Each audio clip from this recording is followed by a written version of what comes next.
Por favor, como caracterizar a histeria hoje? Qual a relação com a conversão e somatização?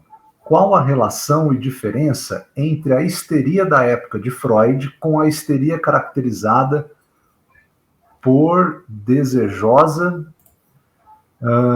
que gera demandas e por que é de difícil engajamento no processo analítico? Então, as histerias do tempo de Freud, quanto mais no interior a gente vai, inclusive no Brasil, a gente de vez em quando encontra uma parecida ou quase igual. Porque elas são histerias onde que a pessoa traz muito mais o conflito somatizado. Por exemplo, quando paralisa uma perna, um braço, às vezes perde a fala, ou às vezes até, por exemplo, uma cegueira histérica. São casos que acontecem, e podem acontecer em qualquer lugar do mundo, às vezes pelos excessos que a pessoa está passando a própria questão da vida dela no momento, por uma questão muito angustiante. Né?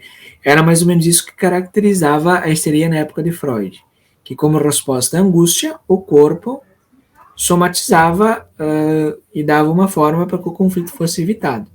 Né? Como que a gente viu no caso Dora, propriamente no caso da Ana O, e entre outros casos que o Freud analisou.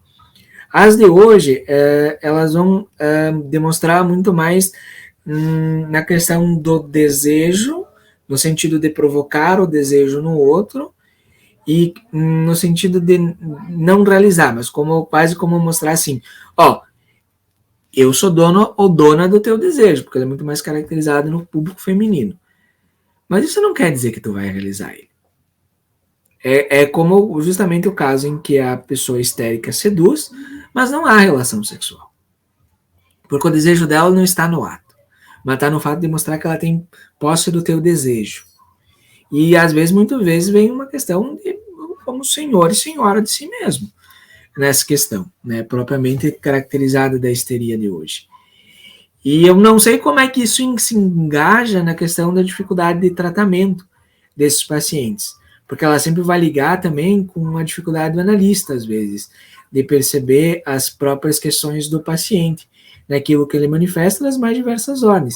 Pois, como que Lacan falava em respeito à questão da contransferência, às vezes a maior resistência é a do analista.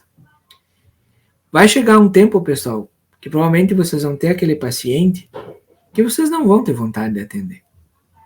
E ali vai entrar a questão que o processo interpretativo e o que ocorre na sessão, ele fica meio bugado. Porque a gente não depende apenas de uma demanda própria e de associação livre do paciente.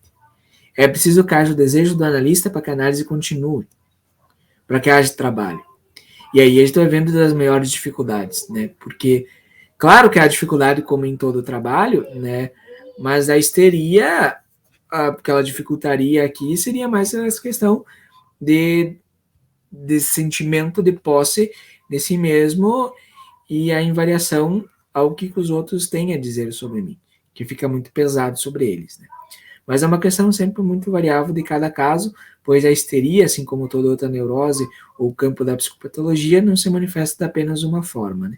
A gente tem as questões universais da patologia e as formas individuais como isso aparece.